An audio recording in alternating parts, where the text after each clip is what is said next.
Good morning, everyone. My name is Joe Granahan. Got to shake it off a little bit. I'm a little nervous. Okay.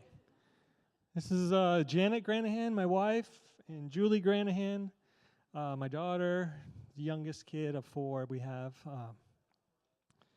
I have some notes. I don't want to get too nervous. We've been attending Cornerstone Church here since 2002. Janet and I have been active for many years in the mission team. You might hear this more than once, but we want to welcome you all to be a part of the mission team. So please come. And today, it's going to be, I don't know if it's going to be a little bit different, but Acts 14:27, Paul and Barnabas came back from a mission trip, going through cities, preaching the gospel, doing a lot of work.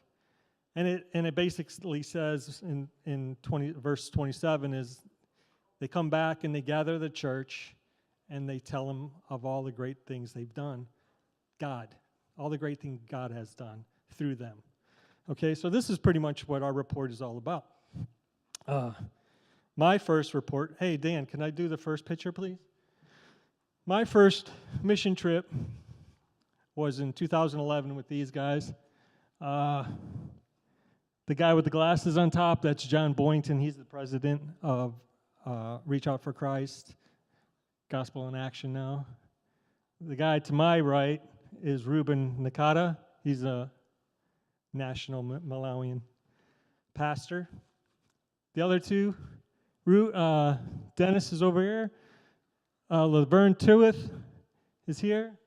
And Charles Kirtley. This year, there was a fuel embargo, fuel shortage.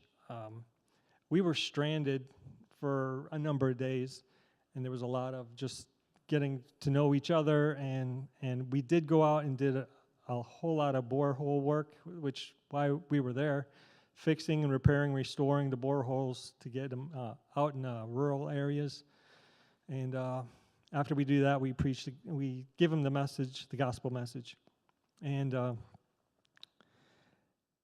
at the end of that mission trip, we were sitting there again like days, and Charles pulls out of his pocket. He says, I have this organization called Reach Out for Christ, and he hasn't been doing anything with it. And he gave it to John to continue this work that he thought that was really awesome.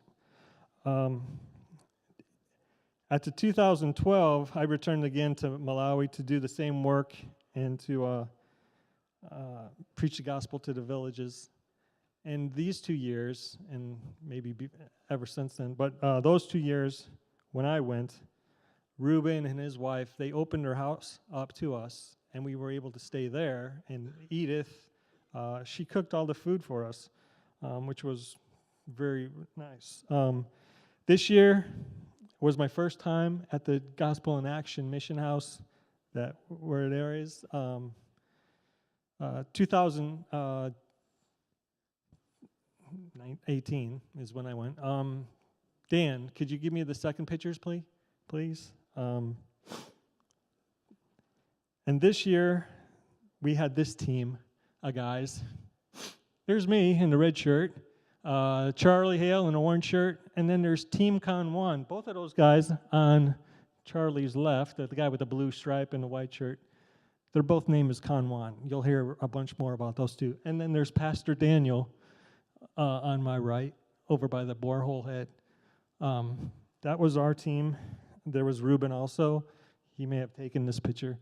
But and as you can see in the background, it's just like the beginning of cropland there. The cropland is everywhere, but that's just planted rows and stuff.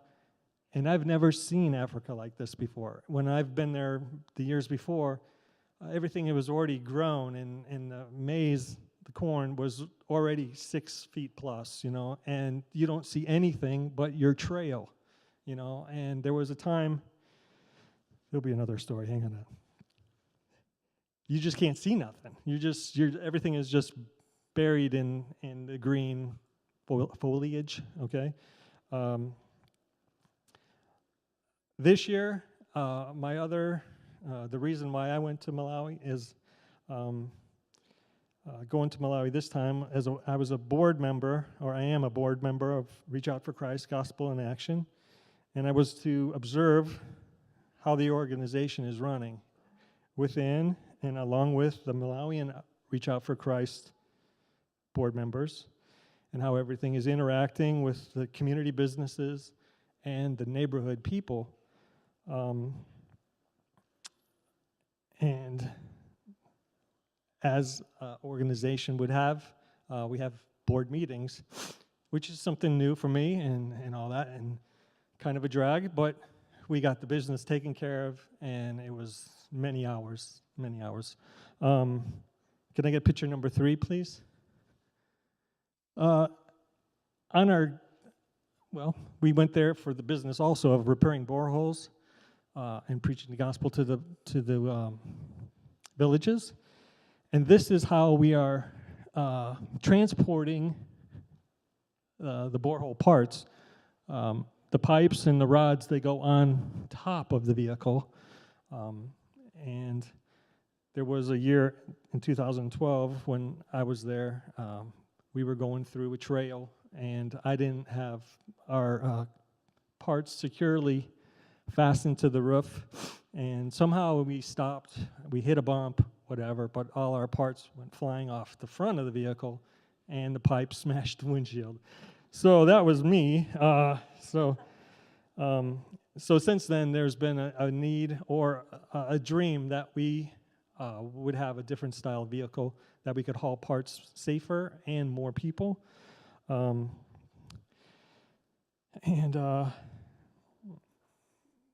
This year, when we left, Charlie was doing his errands. He was at a hardware store, and he saw a vehicle pull into the hardware store, and that he thought would be really cool to have. So he started talking to the guy, and conversation led into, would you be interested in maybe selling this vehicle?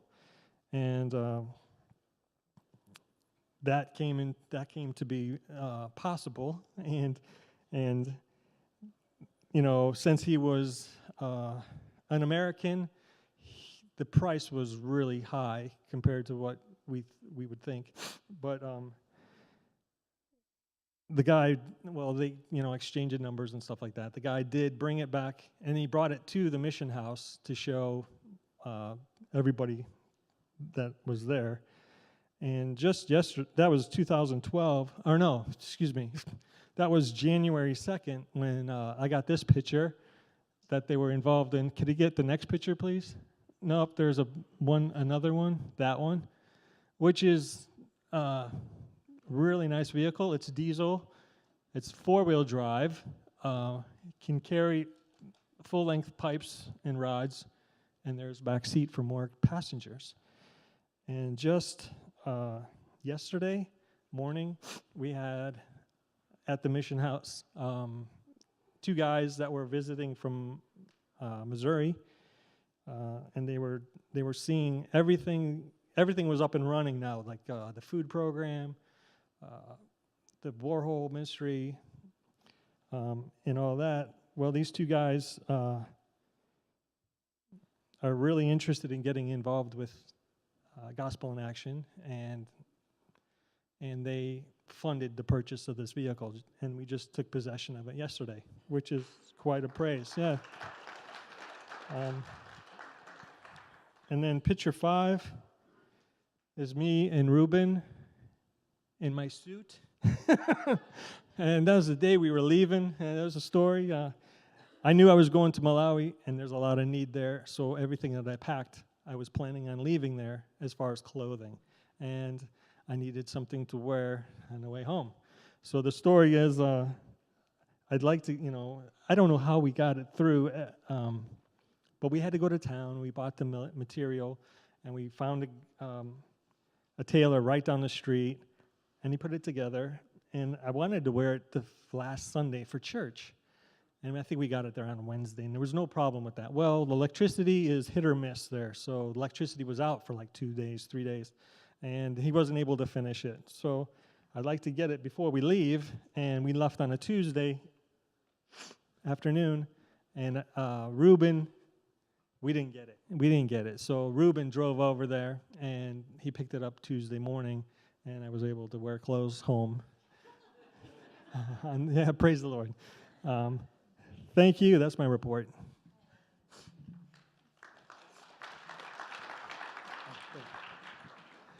And if anyone has any specific questions they'd like to ask, and please be more than welcome to come to the mission team meetings. Okay, well, I'm Julie. So I've been wanting to go to Africa for how many years? So many years, and I'd be bugging my mom all the time when I would hear people doing these reports. So then I finally got the chance to go, and I did a lot with the children's ministry and with Harley. And so that first picture, that is me and Harley. We would go out, whenever we would go out to do the boreholes and the men were working, we would teach the kids the basic gospel, or the women around there. And so to get their attention, we would play with bubbles, or just play with them and talk to them. So that's basically what we did every day. And then the next picture. This was the first borehole we went to, and so it was insane. It was not anything I expected, and I was sitting there, and this little boy was sitting next to me, and I just looked at him, and he's obviously malnourished and really sick, and he's so young, and I was thinking I just as well could have been born into that situation, and I was like, wow, I'm really ungrateful for where I am, and so yeah, that was that was really hard, but it taught me a lot. And then the last picture. There were so many kids at this one, and this was one of our last days, and it was super hot, and I was just feeling really unencouraged. I didn't want to do anything, and I knew I needed to, but yeah, I was just not feeling it. And so then we went and we taught, and then I heard that one of the kids had went back to Miss Edith and asked more questions and was really interested in what we had said. And it was just the basic gospel to me, and I didn't realize that's so important to them. And so that was a really big thing. And it was I take that for granted too, is I can come to church every Sunday and hear the gospel and hear it preached, and yeah, that was everything to them. And so yeah, that's all I have.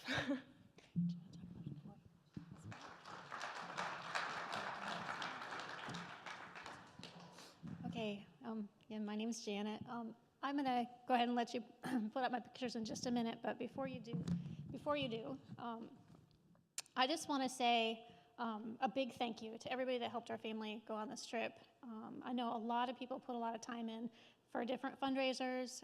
We're just really grateful for you to do that.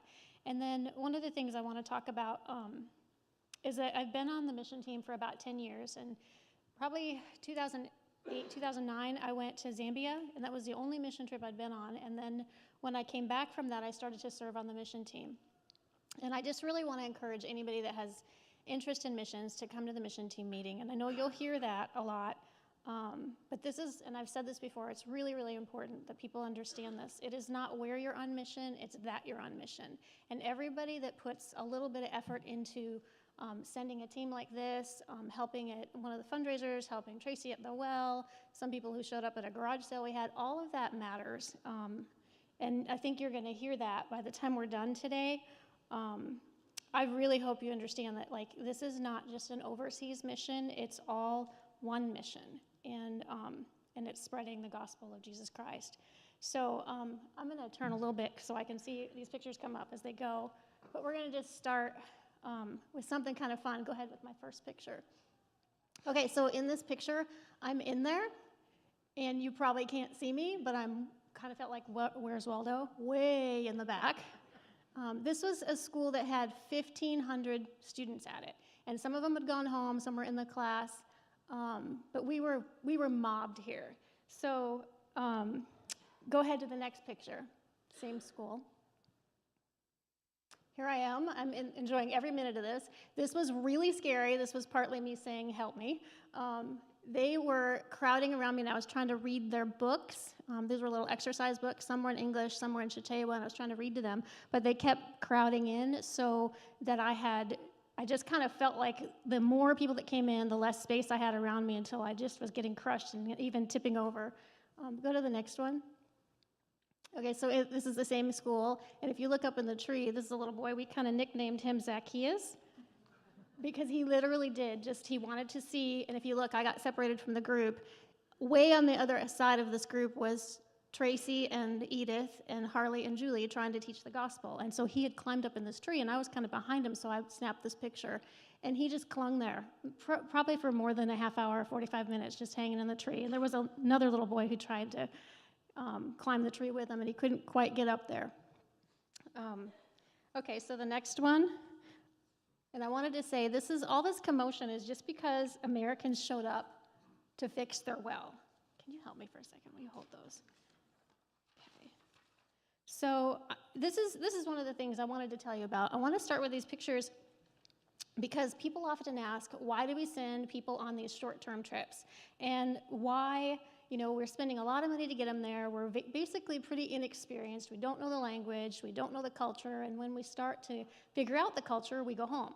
And so this is what I wanted to show you was there's something that happens that when we get there, and it's an open door to the gospel. And this is what I think we sometimes miss on that, is that Americans come to countries like Malawi, and we just gather a lot of attention. So you're going to see in these pictures what happens. So here's one where they listen like this, and go ahead to the next one.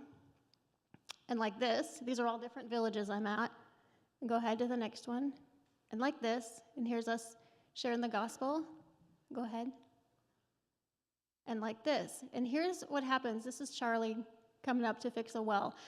We had some of these places that we were at where we literally had to create 3 different places to teach from, where Kondwan would go one place, and he was taking some time to talk to the kids about what they knew about the Bible, and he gathered probably 100 kids around him, and then Tracy had another group of 100 kids around her, and that was just to keep them away from the well so that the men could work. So these people are coming from everywhere to hear anything we have to say. And in this picture that I had right here, okay, so this is what happens when you get there. Okay, Charlie and Joe come in with smiles. Let me have that one. And they see the smiles on the faces of men who come like this. So go to the next one. And like this. And like this.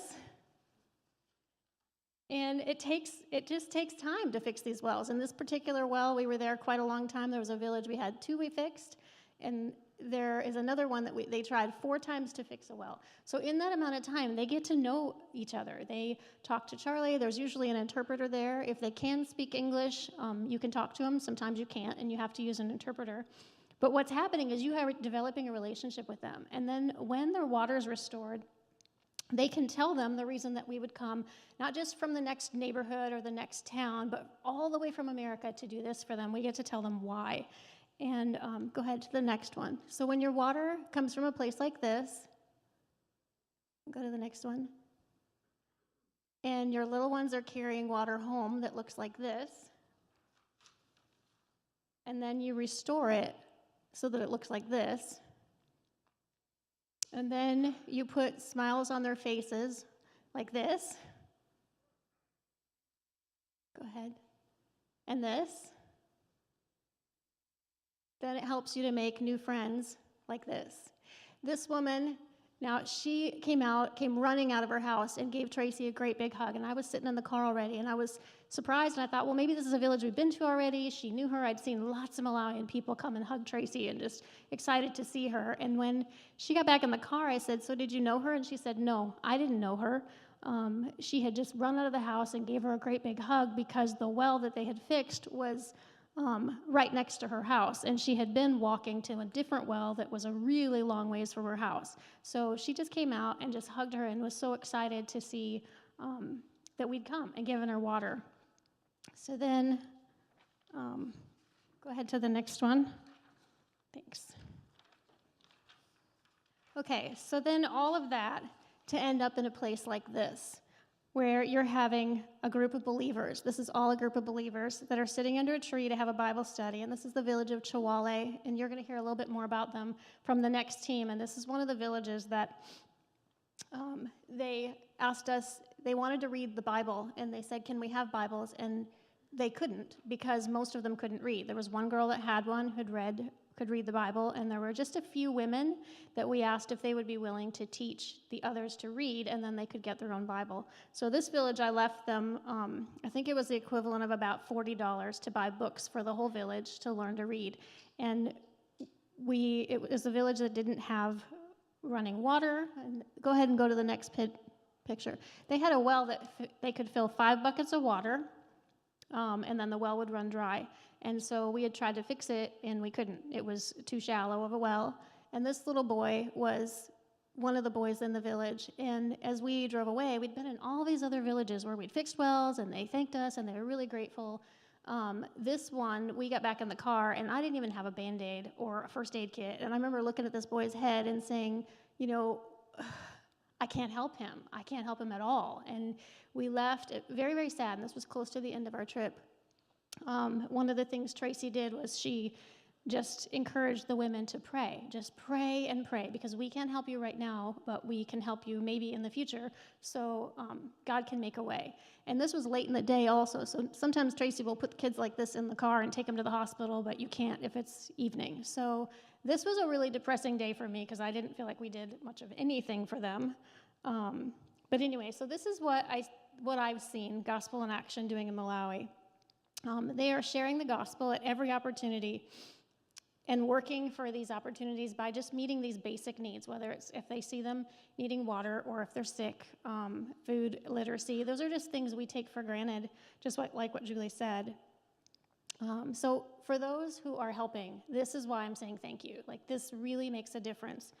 And then one of the things I wanted to tell you about was when our family went to Africa, we went probably one of the first teams that went with Tracy and Charlie on the airplane over there. So our first few days there were a lot of just making sure things work, making sure things, the cars run, the electricity runs most of the time, and water, and getting food. Like, I had never thought about that. We walked into this house and we had to go get charcoal and fuel before we could cook a meal. And then we had to light that charcoal and wait for it to get hot. And like, there was a lot of things that were just, each day we were eating a lot of peanuts and bananas, and running back and forth to the stores to kind of get them settled into their house there. And I really felt like I got the opportunity in those first few days to see Charlie and Tracy and why they do what they do. And this is the part that I feel like, you know, Tracy told me this last week to keep the main thing. It's the gospel, and it's Jesus. And I agree with her, but I also want to say they are made for this work. It was just so wonderful to see how Charlie's, just all of his gifts fit perfectly there, and all of hers. And this is not in my notes, and I'll just add it, and we'll see what they think of it when they see this video. But Tracy was at a village in Yankazi, and she was teaching the ladies and talking about starting a Bible study. And the men had gone out in the field to talk, and I was just kind of standing taking pictures, and Charlie walked up behind me, and he was staring at Tracy and just watching what she was doing, and he looked at me and he said, "Look at her. She was just made for this." And I felt so privileged to hear him say that and to watch what they thought of each other, and that's really what I saw the whole time I was there, just how much they appreciated each other, and the hard work they put in. So that's kind of my report to you guys. And then the other thing I want to talk about, I've got some pictures up next, is I was eager to go there and learn about this hospital. So the Blessings Hospital is just down the road from where Tracy and Charlie are staying. And Ashley Malloy is a missionary there. She's been there 3 years, going on 4. And what you see here is, these are just some treatment rooms. And I brought these back so you could see what a hospital is like. That's the OB department, and where they deliver the babies. They had the pediatric department. Go ahead to the next one. This is their laboratory. And go ahead to the next one. And this is their pharmacy, which this guy who we talked with, he was so impressive to me. He works really, really hard. And that was all of his pharmacy records he was showing me. Go ahead to the next one. And that was their surgery center, which I couldn't get into because they'd lost the key to it, which was interesting. If your operating room is locked, you kind of need it. This is a hallway I was in. This had lights, and then while I was there, the power went out. And this was another thing that, like, this hospital is one of the best ones, I think. Then they have some government hospitals, but as far as the care they're able to give, it's very good. But their generator costs them, I think she said 75,000 kwacha, which is, probably can't do the math, but it's a significant amount of money for them to run that for 24 hours. So when the generator goes out, unless they have a patient that needs the generator, they will not use it. They'll just leave the hospital dark. There's no air conditioning. I was really impressed with this hospital and Ashley, and I think you'll get to hear more about her too. So then one last story I want to tell you about, and that is, before I get to that, Ruben's daughter, some of you who met Pastor Ruben, he has a daughter who's a dialysis nurse. She just happened to be visiting the week we were there, and she brought us to a government hospital. And Tracy and I walked in, and we went up into the dialysis unit that she was working in that week. And I looked at all these people that were in there, and this is what I had learned about malaria. Malaria is really easily treated. You can treat it just with maybe a few dollars for the medicine if you treat it right away. If you wait more than a couple of days, the fever can start to attack your body and cause kidney disease and pneumonia and anemia. So when I walked into this dialysis unit, I saw these patients that were in there, and Ruben's daughter told me there were 5 machines in this hospital, and they were the only ones in the Longway, and there were 10 more in the city of Blantyre. And that was all of them for the whole country, and there's 15 million people in the country. So as she said that, I looked at their faces, and I'm looking at these patients, and I'm thinking, there's only 15 machines, and most of the country struggles to reach any kind of health care fast enough when they have malaria. So almost everyone in the country will have malaria at some point in their lives. And the ones that are close to hospitals and close to where they can get medicine, and if they have the medicine, will get better. But those that won't can develop these really, really terrible complications.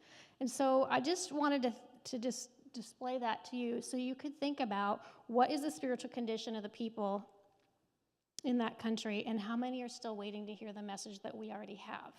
And it's really not about just saving their lives. It's about what happens to them eternally if they don't know Christ. And so that was staggering to me, the amount of people that I think we could be missing. So then one last story, and I think you have this picture up there. Okay, so this is Kandwan, and this is his brother Noel. And the very first day we were there, I met Kandwan, and then Kandwan introduced me to his brother, and I didn't really know what he was there for. I hadn't really heard of him before. And so we talked just for a little bit, and then Noel went somewhere, and I didn't really see him much more for the rest of my trip. One of the things that happened is Kandwan, the younger one over here, he was a very young boy that Tracy put through school, and she just helped him with high school costs, and he didn't have parents, so she kind of took him on as her own to help him. Well, Kandwan has been working with Gospel in Action, and he brought his brother, wanting his brother just to have the same kind of blessings that he'd had. And so after we went home, our trip was November 28th to December 12th. So we came home, and it was Christmas here. Well, this boy's name is Noel, which is written all over everything at Christmas time when we put up our Christmas decorations, Christmas cards. So I had him in mind a lot and prayed a lot for him, and I didn't really know what to pray for. We had sang a song at our Christmas choir, and it was one that Julie really loved. And in the lyrics, it said, "Come and see what God has done. Noel, Noel, the story of amazing love." Well, I didn't really know what God was planning to do. Last Sunday, we learned that Kandwan's brother Noel was saved at the church in Yankazi. And so now Noel works with Tracy and Charlie at the Gospel in Action facility and helps them with construction. So here's what I wanted to say, and this is the last one, and then you get to go, is this work. Okay, so this is probably the most important thing that happened, is when you bring a man to salvation, which isn't us at all, it's God and God alone, it's a part of God's plan for us to send his son for us and give that gift of salvation, but it's the work of bringing the salvation message is ours. It isn't something that God does by himself. He uses us. And so this is what I saw Kandwan do, is he brought his brother to the people that were sharing the gospel. All he did was bring him nearby. He couldn't make him believe it. And I just think this is really important for us to know that this salvation message needs to be heard. It's done through mission trips. It's done through people helping with fundraisers, supporting Charlie and Tracy and Harley, giving your time and talents. It's all being on mission. And then the question I have is, what if we didn't do that? What if we didn't go to Malawi? What if there wasn't a Young Kazi church for Kandwan's brother to be saved in? What if there were no missionaries, no gospel in action, or no churches sending them? And the other is, what if no one was praying? Like, I didn't know that my prayers were about Noel's salvation. I didn't even know that he needed to be saved because I didn't get to talk to him more. But God knew. And so I just really want to encourage the church with that. And then I'll let you finish some of those stories, because the next team that went got to experience a little bit more about those two places that I wasn't too sure about. So that's it. Thanks.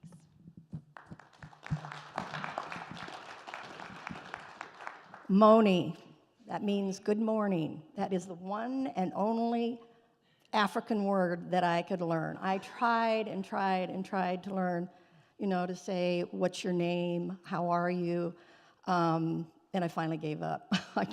So Moni, you can say it back to me, and you will learn an African word. So being with Charlie and Tracy and Harley, their love, their dedication, their admiration for these people is amazing, and it goes both ways. They love them, and you can just see the respect. Charlie, the Hales are truly God's servants and ambassadors.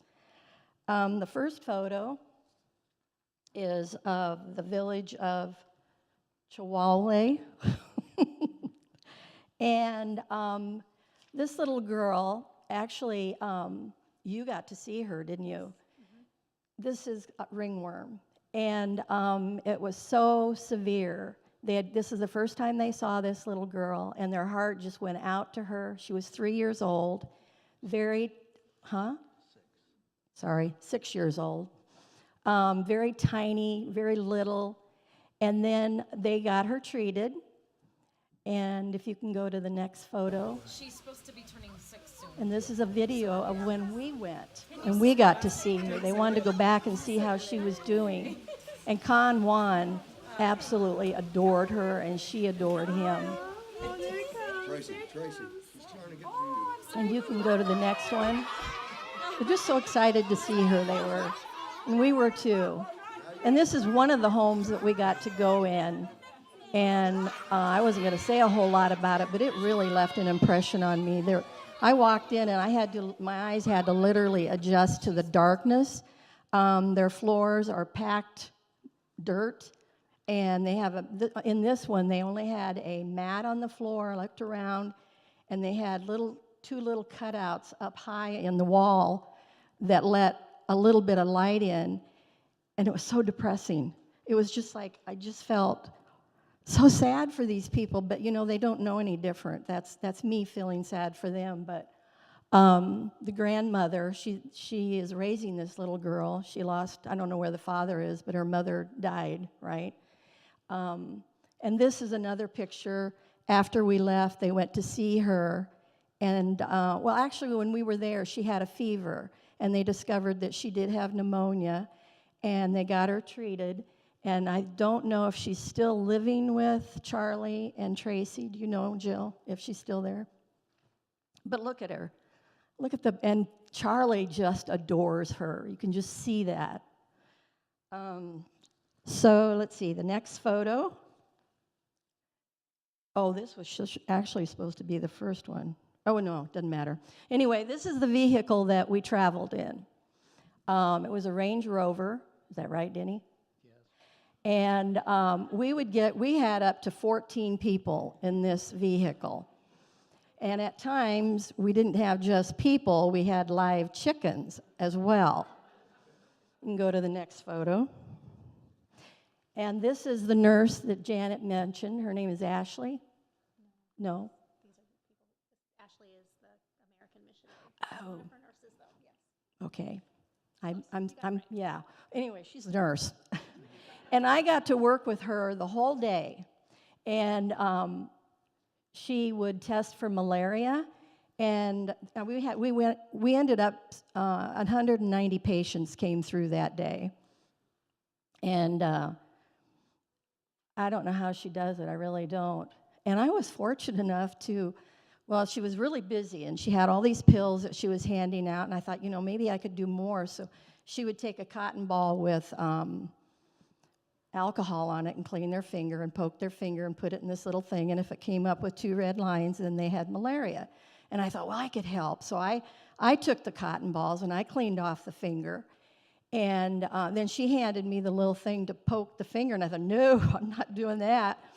And then I got to think, you know what, I could do this. So I did it the next time. I didn't poke the finger quite hard enough, and we had to really squeeze to get the blood out. And so then the next time that I did it, I jabbed a little harder and was very successful. So out of those 190 people that went through, 7 of them tested positive for malaria, and some of them were children. The next photo, well, these are some of the patients waiting to be seen. And this next photo is the feeding program. They have a building, and they cook the porridge in that big pot, and it's made up of maize and soybean and peanuts. And when they first started the feeding program, and I think you've probably already heard this, it was just corn.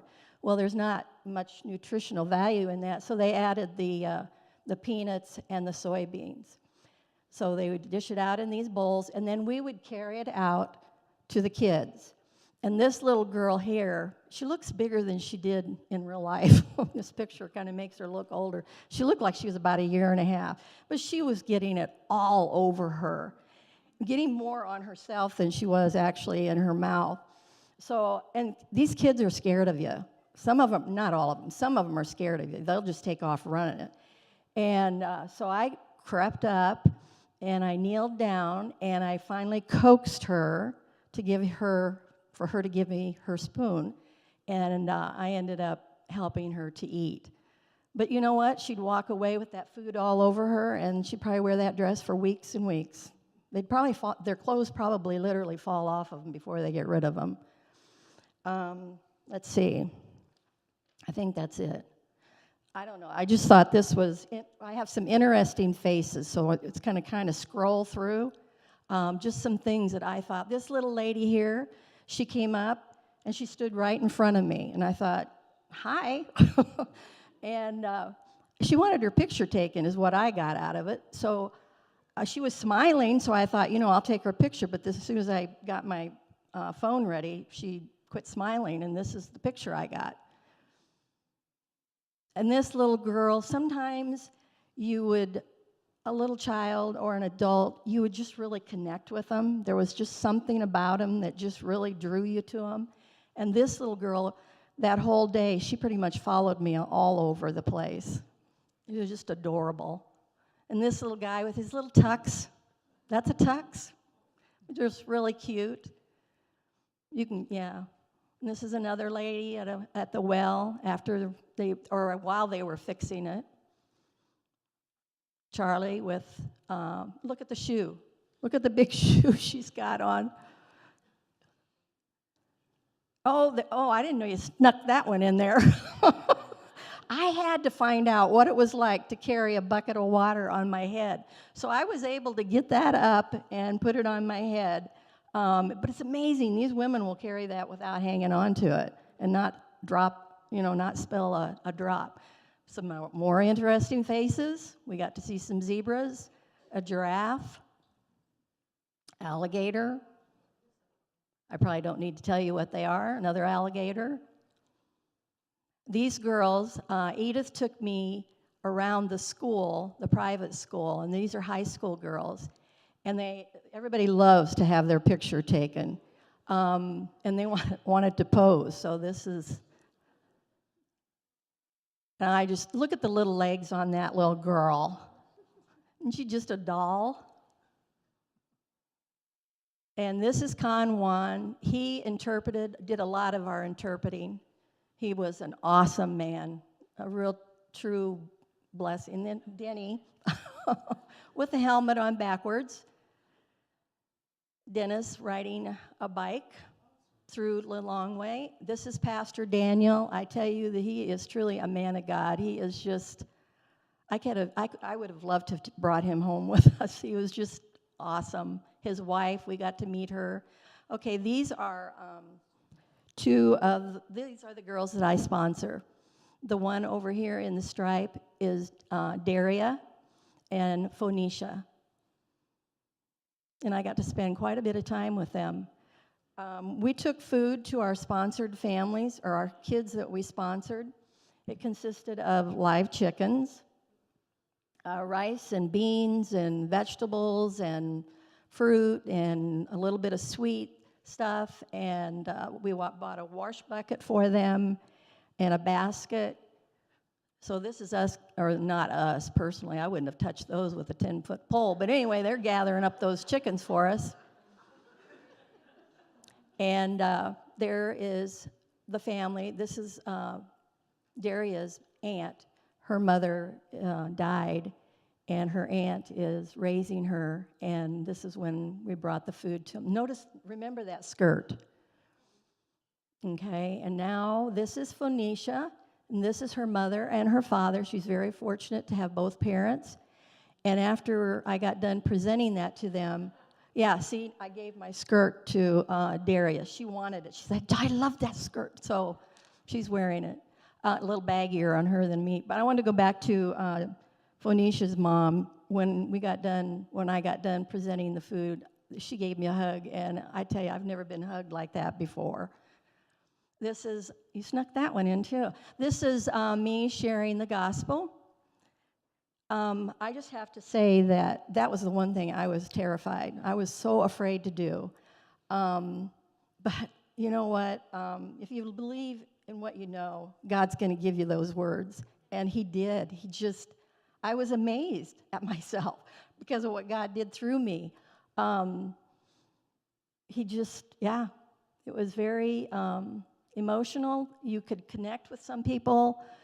We'd ask them questions afterwards. You can just see that they're really, really listening. And I was amazed. The kids just sit so quietly.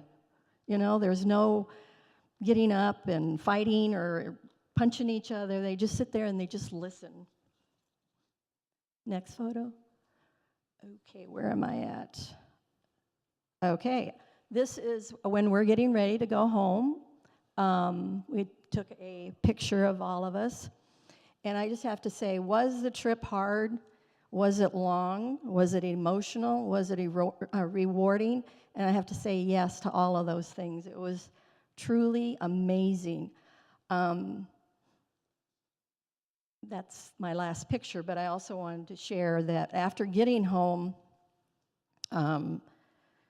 just trying to get rested up and acclimated back to our culture, I think that's when I did a lot of my reflecting.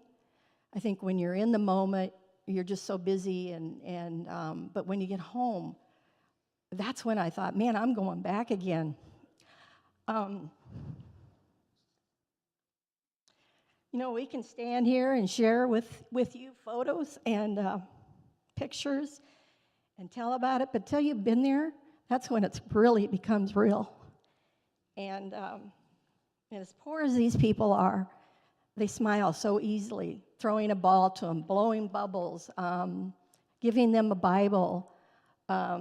It's such a delight. Such simple things make these people happy. And I feel so blessed to have gone and served them and God in such an amazing way. Thank you.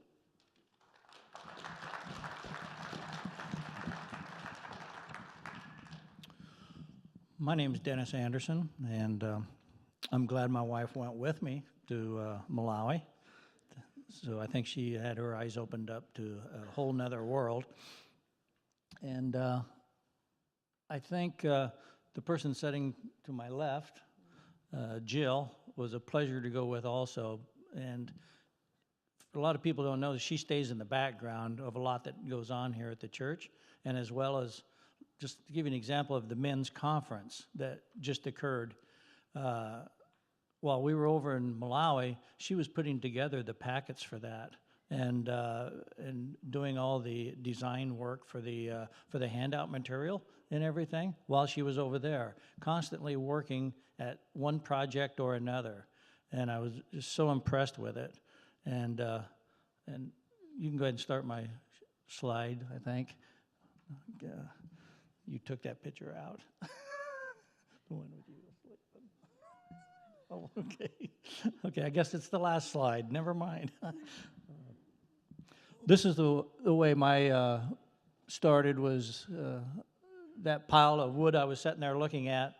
There was no roof started or anything. It was all native wood, and it was just in a pile on the inside of the church walls.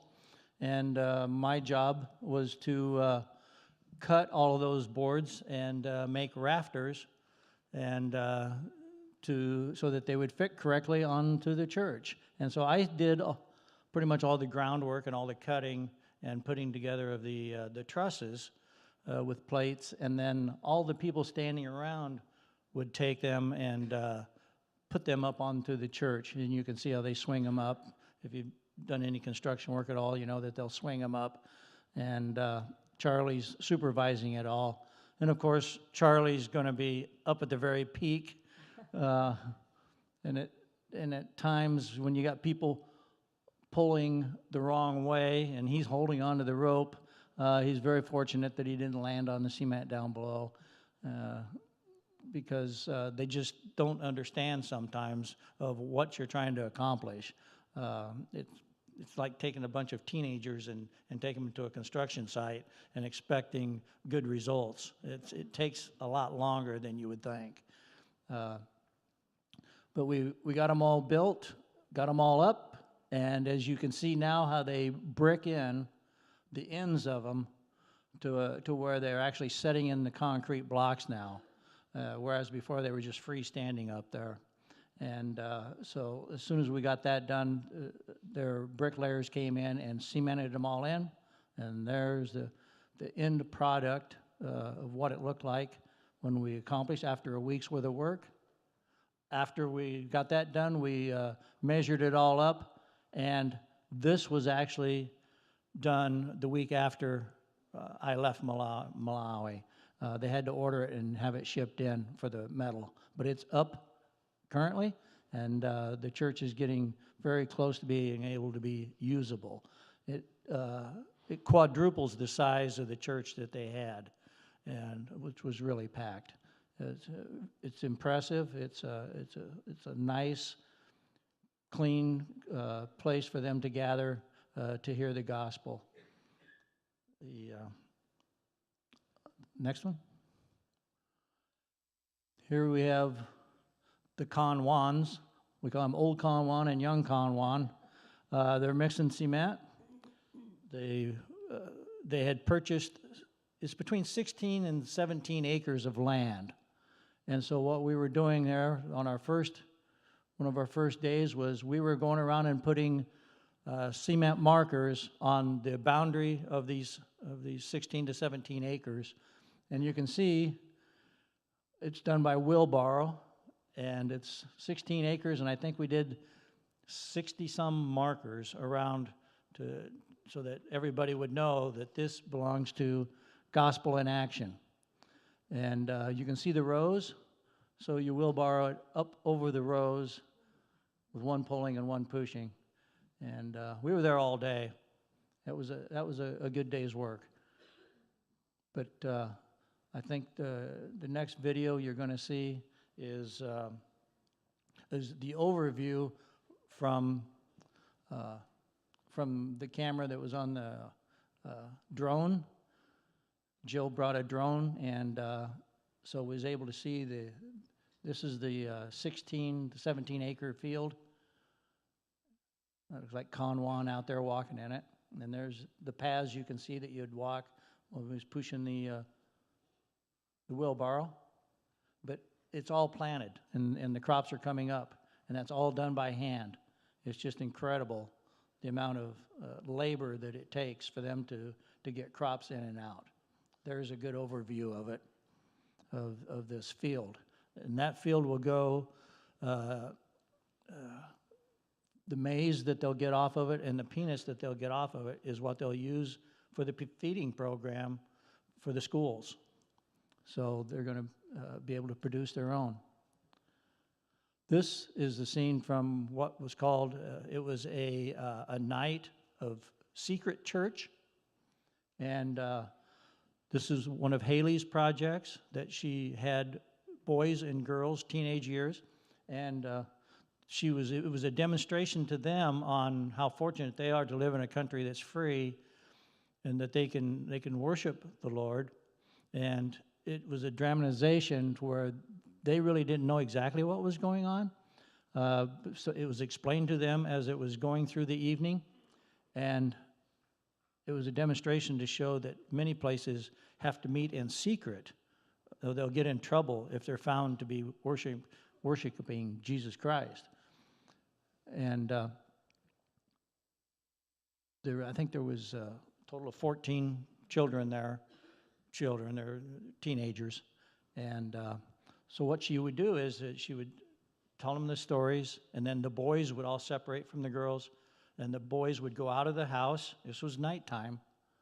And they would go out and they would travel out around the compound and explaining to them that they had to make sure that they didn't get caught and what would happen to them if they got caught in some countries.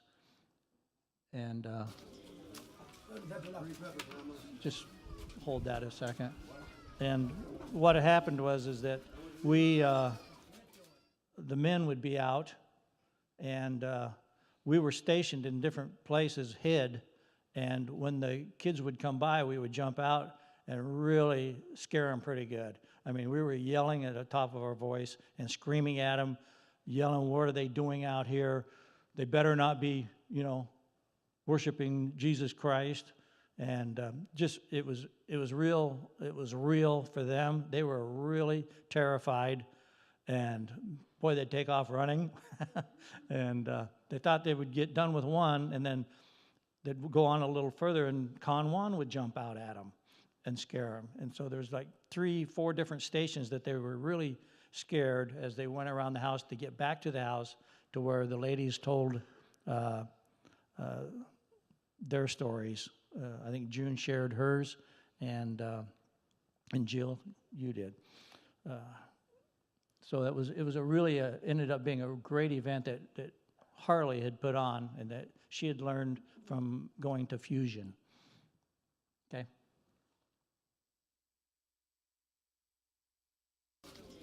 Here we got Charlie negotiating in Calm One.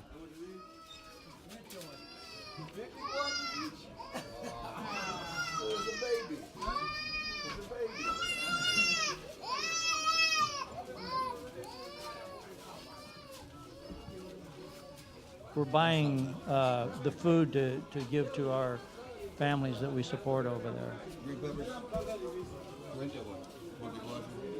So we need, let's get, for each family, let's get 5 little, which will be 100 each, 100 watch you. So what he was doing was, basically, he was buying 3 times as much food as we could have bought for the families, because he has been there for at least 6 years now. They're in their 6th year of being over there, and he knows the culture. He knows how to deal with them and how to barter with them. And most generally, when they see a white person, they immediately inflate the prices on everything because we're all wealthy. But Charlie has learned to be that good negotiator, and so the money that we do send over there, he's getting half again better value than they originally got when they first went over there. So we're really getting a good bang for our dollars that we're sending over there with them, which is really encouraging to see what all they can do. This is Jeremiah. He's one of the young boys that I support, and his family, and they are a good Christian family. You can see the father has the Bible in his hand, and see that chicken down there? Those chickens can't walk, so they don't run off. They're raised in cages, and they'll take them and set them outside to sell them, and they'll just set them there, and and they won't leave. It's amazing. I don't know what June was afraid of. But this is the Baxton. He's the other young man that I support, and his mother. And talk about a cultural mistake. They tell me that he was the youngest of the family. So I look at him, I say, "Oh, you're the baby, huh?"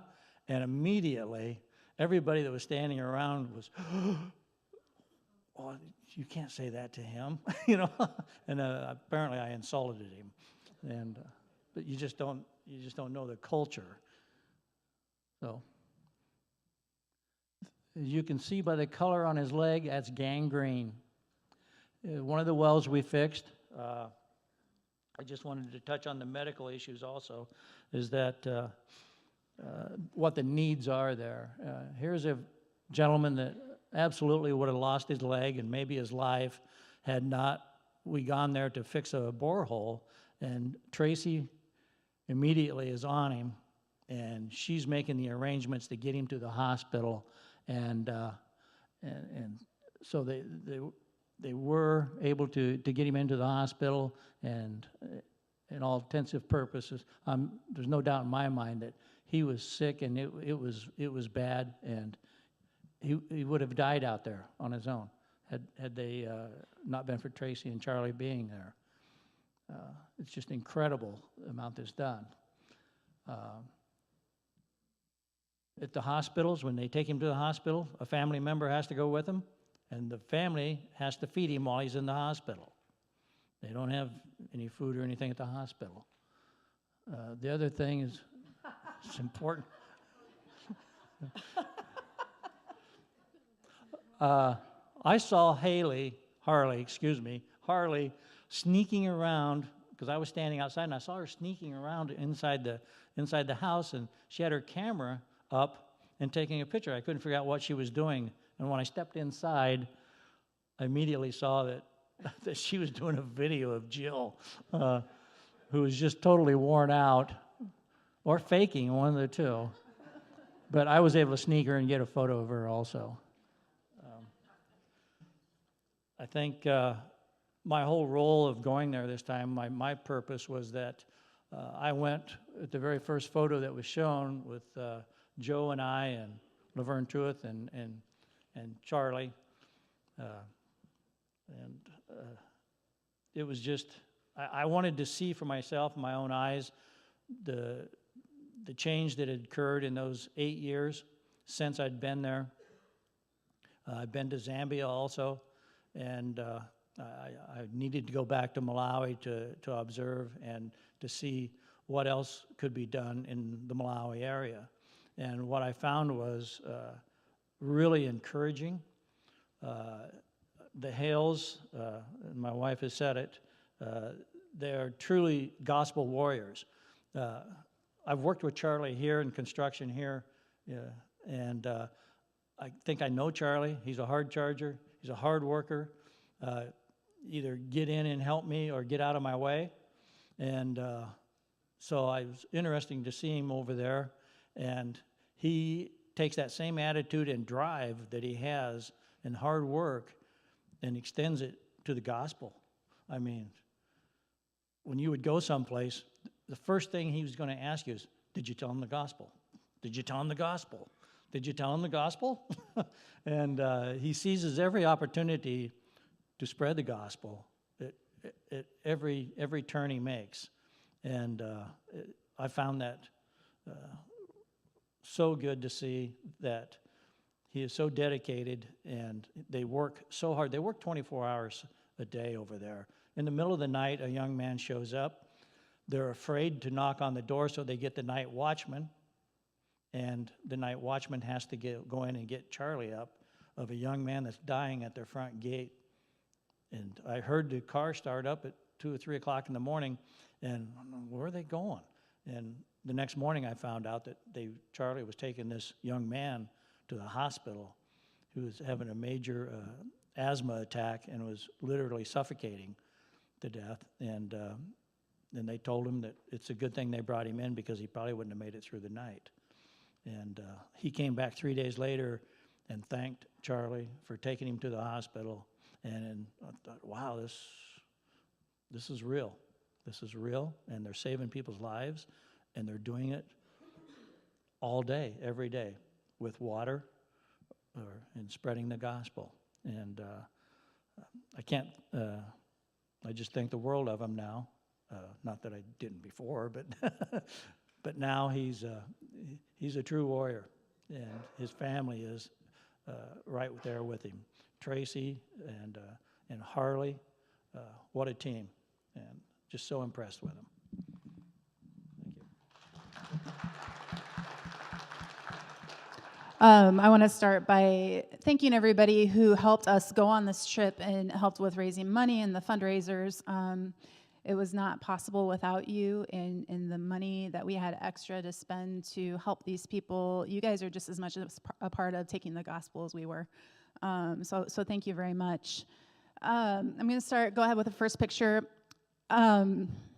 These two are just the sweetest couple ever, and I just want to say that I thoroughly enjoyed being on this trip with them. I feel like I have a mother and a father here in Sheraton when mine are in Des Moines, and it just was fun. I know Mike was a little worried about me traveling to Africa. I was ready to go by myself. He wasn't concerned once I got there with the Hales. But then when Dennis and June agreed to go with me, that just really set Mike's mind at ease, that he could really say, okay, I mean, I'm going with God. He knew that. But then to know that I had Dennis and June with me for those long hours of traveling, it just was a wonderful blessing to me to have them there with me. Something else I just want to touch on quick. You can't find food like in America, and we did find some Lay's potato chips, and we found some Doritos, but they're just these crazy flavors. That was sweet chili Thai flavor, and so we're like, oh, June, let's try it. And so we split a bag at first because we didn't want to waste it if we didn't like it, and then we ended up like buying them every time we saw them at the store because they were really good. I wanted to talk. I went to really video and take. How long can I go till?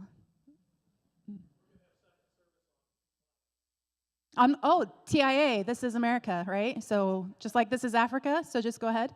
Okay, well, hey, I've got the approval right there, so anyway, go ahead to the next slide. I went mostly with the purpose of recording and documenting what happens with Gospel in Action so that we can put together some video that Tracy and Charlie can use to send to churches to request support. When they come back, they do 12 months of work in 7 or 8 months worth of time so that they can be ready to go to Malawi again. I mean, they work hard. And on top of that, they're also traveling to churches raising support. So I felt just like God was nudging me, Jill, you can help with that. And so I went to take video. I was interviewing lots of people, talking to a lot of people.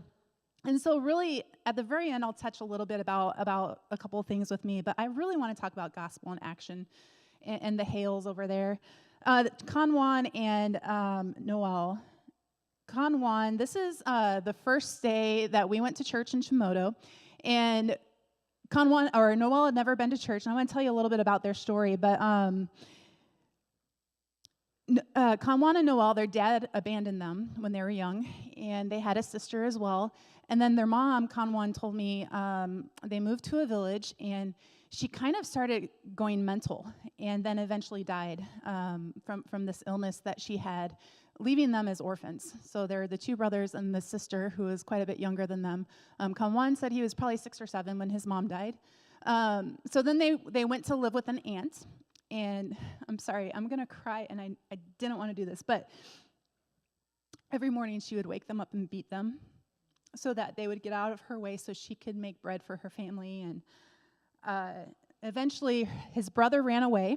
Kanwan ran away at one point, took his sister with them. Somehow they ended up back with other family. And his brother stayed away. Him and his brother were separated for 5 years. He really didn't know where his brother was. Kanwan ended up running away, and his sister was left behind, and he got word that his sister passed away. And he just talked about how he just cried and cried and cried when he found out he lost his sister. He was alone. They were orphans, and their family didn't even take care of them like you would think they would. I asked Kanwan, I said, did you ever feel loved? And without hesitation, he said, not at all. Never felt love. And I said, well, did you have any hope that things would be different or that things were, what kind of hope did you have of your life being better? And he looked at me and he said, I didn't know there was anything else that existed. I thought this was just the way life was. So then I said, well, tell me how you met Charlie and Tracy. And he starts talking about Charlie and Tracy and them bringing him in as a son. And he said, the first question Tracy asked me after she asked me my name was, do you know Jesus Christ? And so Tracy and Charlie are just, these people they meet, they are so bold. They are not afraid to bring Jesus' name into the conversation. And so over the course of the last 4 and 5 years, Kanwan's been living with them. They have been raising him as a son. He didn't know where his brother was. His sister had died. And Kanwan told me, he said, I have never felt loved before, and it gave me hope. And he said, I learned about Jesus' love through Tracy and Charlie, and now he wants to extend that to others. So we were driving to Chimoto, and so he was wanting prayer for his brother, and Tracy's like, well, hey, let's just see if we can stop by and pick him up for church. Well, Noel did not want to come to church, wanted nothing to do with it. Kanwan had told me that Noel had said when they had finally hooked back up again, he said, you know, these people, you're young. They're just messing with you. The stuff that they're telling you about the Bible, it's not true. They're just trying to mess with you. Well, then this first Sunday, we were driving down the road, and he just happened to be standing on the side of the road on the way to this church. And so we stopped, and we're like, hey, you want to come to church? And he actually got in the vehicle with us, and we got to be there the first day that he ever stepped foot in church. We are so thankful because they were sitting outside. He was not feeling well, and so it ended up that he actually had malaria too. So they were able to take him to the hospital after church. He got treatment for malaria, which he probably wouldn't have got otherwise. And actually, the treatment they gave him was a new treatment from India that they were testing out, and then he ended up having blisters all over his body from the treatment for malaria. So not only does he have malaria, then he starts to have this allergic reaction to the medication they gave him. So he had multiple hospital trips that Tracy would just drop everything and take him to. And then if we had something else to do, they would always leave money for that person that they could take transport to get back home. They just didn't leave them at the hospital. They made sure they had a way to get back home. They would give them bananas. They would give them food, things like that. So that's Kanwan, that's Noel. And so then every Sunday we were there, he came to church with us. And he was there hanging out in the house with us, and he was very quiet. He kept to himself, very solemn, didn't really smile much. But then if you go to this next picture, this is last week, he's in the middle, and that smile just warms my heart. That's Kanwan, the older Kanwan on the right, Noel in the center, his brother Kanwan on the left. And like Janet shared last week, he accepted Jesus Christ as his personal savior, and Kanwan told me that before I left, please keep praying for my brother.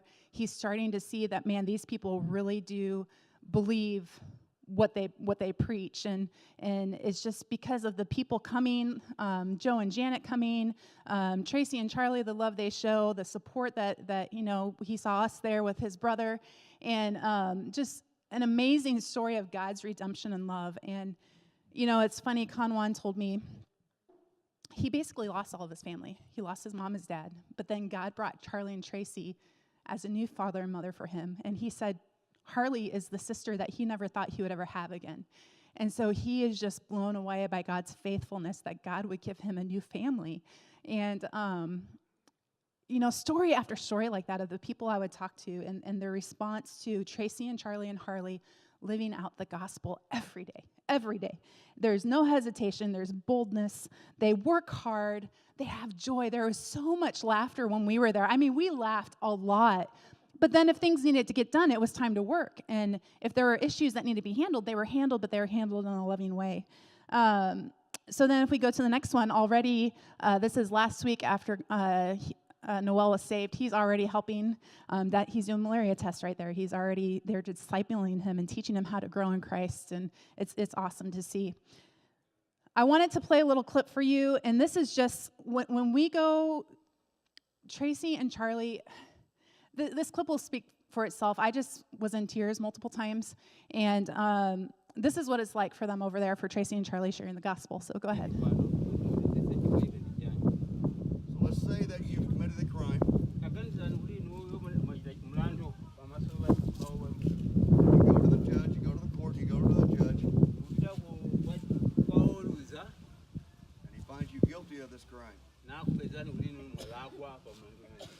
And also remember, this judge that you're facing is very just and very fair.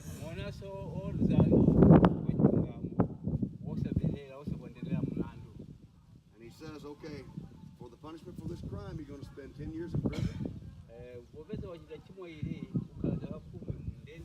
you're going to pay me 7 million kwacha.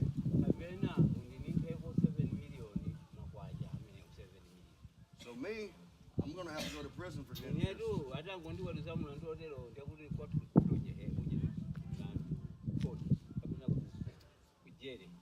I don't have 7 million. You do have 7 million to pay that debt?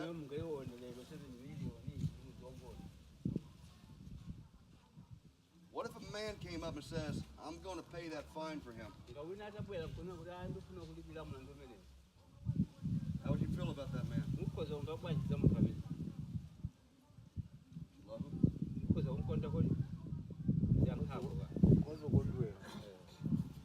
you want to know him very well? Would you want him to be your friend? You see, what God has done, He has done that for all of us. Okay, you can pause there. Anyway, he goes on and shares the gospel, and he's just so passionate about it. And then the next one you can just play. There's no sound on that. I know that was kind of hard to hear. But here's Tracy doing the same thing, interacting and sharing the gospel and being bold with her faith and just drawing these people around her. And then there's Harley, and she has an in-reach and outreach group of youth who come 6 days a week to their home, and she teaches them the Bible, and she's teaching them how to grow in their faith. And then her and Kanwan are taking the outreach group, and then they're going to begin taking the outreach kids out to the boreholes so that they have a chance to share the gospel with their own people. It's just amazing. We learn about discipleship here in church, and I wish you could all go over there because this is discipleship in progress.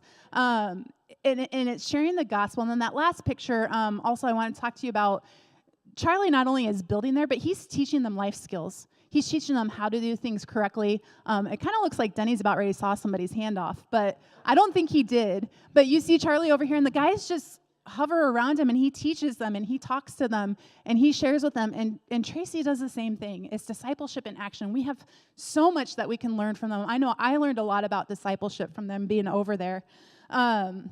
So if you go to the next one, also, there's all the hospital visits. This was a little boy who had malaria, and he needed to have a couple shots, and he had to be held down by 2 or 3 of us, I think, because he just was terrified of getting the shots and getting his blood drawn. And this is what they do over and over. I mean, there's no shut off. It's not a vacation. They're there working hard every day of the week, and rarely do they get time off, but when they do, they have fun, they rest, they enjoy each other. This next one, Tracy's also working to bring in a nurse to the clinics. They're paying for that with the money that you use to support buying the medication.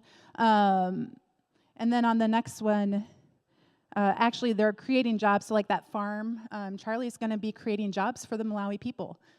They need somebody to work the gardens. They'll be paying them a fair wage to work the garden for them and then be able to feed more people. I'm going to kind of fly through this part, but I learned so much from Charlie and Tracy, and I also learned that God's enough, of course. I went, and you guys know about my broken foot, and a month before going, the doctor's like, I don't think you should go. You've got some extensive nerve damage in your foot. And so then we started some intense physical therapy for a month. And you know what? From the time we got there, God was enough. And my foot gave me, well, I had one little issue, but that was about it. Otherwise, God just carried me through. I got the chance to speak to some kids who represented about 10 different villages right there. It's another Where's Waldo picture like Janet's. That's just a clip of me teaching. They sat for 3 hours on a concrete floor and listened to the word be teached. And that just blew my mind. I mean, we can hardly get the kids here to sit for 15 minutes. And nothing bad against the kids, but the culture is so different and most of them walked miles to get there, and we had to, we could have kept going. Oh, there's Noel, actually. He came in and joined while we were talking, and he's walking up in the background. But they walked for miles to get there, and then we had to stop early enough so that they could walk home when it wasn't dark. But that building was just packed with probably, I can't even remember how many, 50 kids in there, sitting on this dirt floor, listening, paying attention, interacting. And this is just what I want to finish with. You know, Can you go, Dan, to, there's a slide of an old man. He's kind of walking into, it's towards the very end. 1, 2, 3, 4, 5 from the end. It's been hard coming home. There's been some things that I've dealt with, and I've had to, something that we talked about when I would share with people, and I'm sorry, I'm way over. I just need to be quiet. Anyway, I got to say this. I talked about how we need to be doers, not just hearers, and how there's a man who looks intently in the word, and then he walks away and he forgets what he hears. But then the man who looks intently into the law and does what he hears in the Bible, he'll be blessed in his doing. We're to be doers, not just hearers only.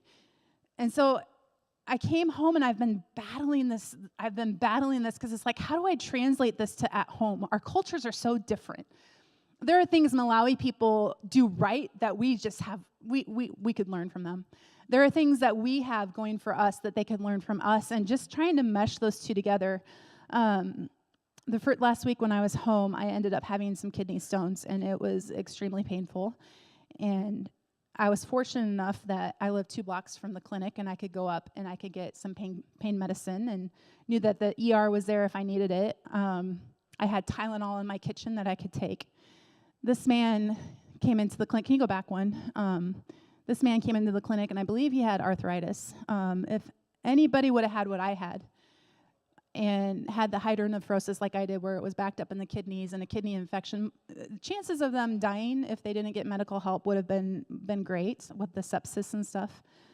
But this man came just needing some relief from his arthritis, and we ran out of medicine. And so that next picture is the hardest picture for me to look at, because that man is leaving without having a cure for his pain. And that's been the hardest thing. Here I was suffering with these kidney stones, and I was in agony, but I'm sitting here thinking, that poor man. And this is 3 weeks after I've been home. I'm still thinking about this man. I have all this Tylenol on my counter. I could have taken it and given it to him. So now the question is, what am I going to do? I didn't just want to see what I saw and then come home and forget it. I want to be a doer. And same with all of you guys. You've heard a lot of stories up here. You're here every Sunday. You hear Pastor Paul preach the word, very biblically sound. What are you doing? Are you just hearing and then walking away and forgetting? Or are you actively doing what you're reading in the Bible?